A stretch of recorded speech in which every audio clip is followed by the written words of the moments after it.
और लंबा सा छोड़े। ओके, गहरा सांस, थोड़ा सा लंबा छोड़ दें। गहरा सांस लें, लंबा सा छोड़ दें, फिर से लें, छोड़ दें, फिर से छोड़ दें।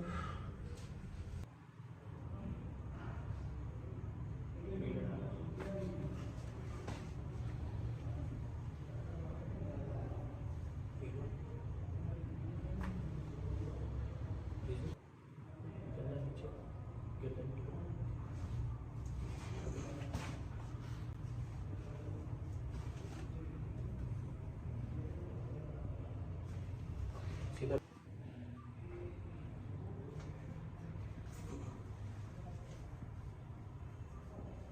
नीचे, सीधा लें, ढीला छोड़ें तो रुकें। ठीक है।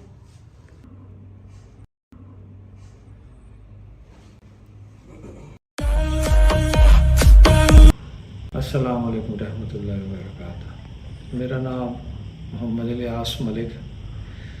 मैं चूँकि मोटरसाइकिल आटो इलैक्ट्रीशियन के शोबे नाल वाबस्ता, तो तकरीबन 4-5 साल पहला मैनू डिस्क स्लिप की प्रॉब्लम आई सी, शाटिका पेन जिन्हों कहते हैं। तो उस सिलसिले मैं सिविल हॉस्पिटल तो इधर उधर काफ़ी ज़्यादा परेशान फिरिया। किसी ने कहा कि इंज कर लो, किसी ने उंज कर लो। मैं 1-2 जगह ते गैर जिम्मेदार बंदियां कोल, नीम हकीम कोल गया, लेकिन मैनू बजाए दे कि मसला ठीक होवे, उल्टा ख़राब हो गया। फिर किसी ने ऑपरेशन का मशवरा दिता कि ऑपरेशन आया, अजकल बड़ी जिद्दत आ गई है, करवा लो। लेकिन मैं मशवरा किया कि ऑपरेशन भी इस मसले का कोई सही हल नहीं। तो फिर मैनू एक दोस्त ने डॉक्टर हवारस इसाक भाई का, फिजियोथेरापिस्ट का एड्रैस दिता। तो मैं इन्हां कोल जिहड़ा ना तकरीबन अज तो 2 साल पहले 5-6 सैक्शन ले ने फिजियोथेरापिस्ट के, बकायदा मशीन दे नाल हीट वगैरह या फिजिकली फिजियोथेरापी। तो अल्हम्दुलिल्लाह मैनू 2 साल पहले मेरा डिस्क स्लिप और शाटिका पेन बिल्कुल ठीक हो गई थी, तकरीबन 95% ठीक हो गई। उस तो बाद फिर 2 साल मैं थोड़ी जी अपनी लापरवाही की थी, कोई वज़न उठा लिया ज़्यादा वज़न, तो उसकी वजह तो मैनू दोबारा मसला बनया। तो मैं दोबारा डॉक्टर हवारस इसाक साहब को हाज़र होया, तो अज तीसरा दिन है।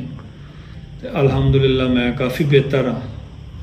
तो डॉक्टर साहब भाइयों की तरह ट्रीट करते हैं, तो अल्लाह पाक इन्हों इहदा अजर देवे। मैं तो दुआवां ही देंगा इंशाअल्लाह कि अल्लाह पाक इन्हों इहदा अजर देवे कि ऑपरेशन तो भी बचा लिया।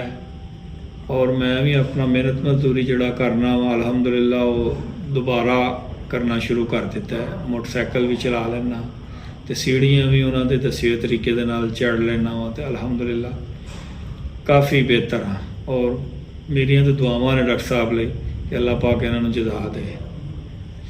तो मैं अपने वेखन सुनने वालों चलो यही रिकमेंड करना वा कि अगर किसी दोस्त भरा डिस्क स्लिप या शाटिका पेन या नीचे कमर तो लत्त वाल दर्द जाती है, तो खुदारा किसी अल्ट्रम पल्ट्रम नीम हकीम को जाने की बजाय बाकायदा फिजियोथेरापी करवान उहदे वास्ते कोई भी चलो। लेकिन मैनू आराम डॉक्टर हवारस इसाक साहब को आया, तो उन्हों दा नाल मशवरा करके तो उन्होंने को बंदा इलाज करवाए।